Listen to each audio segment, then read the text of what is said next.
ఆంధ్రప్రదేశ్లో ప్రతిపక్షాలకు స్వేచ్ఛ కరువైంది. కనీసం మనసారా ఫోన్లో మాట్లాడుకోవడానికి కూడా వైఎస్ఆర్సీపీ నేతలు భయపడుతున్నారు. ప్రభుత్వం ఎక్కడ తమ ఫోన్లను ట్యాప్ చేసి తమ మాటలు వింటుందన్న భయం విపక్ష నేతలకు పట్టుకుందట. తాజాగా వైసీపీ నేతల పరిస్థితిపై ఓ ప్రముఖ టీవీ ఛానల్ ఆసక్తికర కథనాన్ని ప్రసారం చేసింది. వైసీపీ అధికార ప్రతినిధి అంబటి రాంబాబు అభిప్రాయాన్ని కూడా స్టోరీలో ప్రసారం చేసింది. ప్రతిపక్ష వైసీపీ నేతలు ఫోన్లో మాట్లాడుకోవాలంటే భయపడిపోతున్నారని ఆ ఛానల్ వెల్లడించింది. వైసీపీలోని అగ్రనేతల ఫోన్లను ప్రభుత్వం ట్యాప్ చేస్తుందనే భావన ఆ పార్టీలో బలంగా ఉందని ఆ ఛానల్ వెల్లడించింది. గతంలో భూమన కరుణాకర్ రెడ్డి కూడా చంద్రబాబు ప్రభుత్వం తమ ఫోన్లను ట్యాప్ చేస్తుందని ఆరోపించారు. అయితే ఆ వ్యవహారాన్ని వైసీపీ సీరియస్గా తీసుకుంది.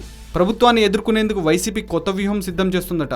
అసలు ఫోన్ ట్యాపింగ్లకు ఎటువంటి ఛాన్స్ లేకుండా శాటిలైట్ ఫోన్లనే వాడే యోచనలో వైసీపీ అధినేత యోచిస్తున్నారని తెలుస్తుంది. అసలు వైసీపీ నేతల ఫోన్లను ఏపీ ప్రభుత్వం ట్యాప్ చేస్తుందనే వాదన 100% నిజమని అంబటి కూడా చెప్పారు. అయితే శాటిలైట్ ఫోన్లు వ్యవహారాన్ని మాత్రం వైసీపీ బయటకు పొక్కనీయడం లేదు. పార్టీకి సంబంధించిన కీలక నిర్ణయాలు, వ్యూహాలు ప్రభుత్వానికి తెలియకుండా ఉండేందుకు ఈ నిర్ణయం తీసుకున్నారట.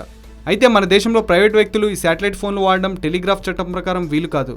మరి వైసీపీ నేతలు శాటిలైట్ ఫోన్లు ఎలా ఉపయోగిస్తారో చూడాలి మరి.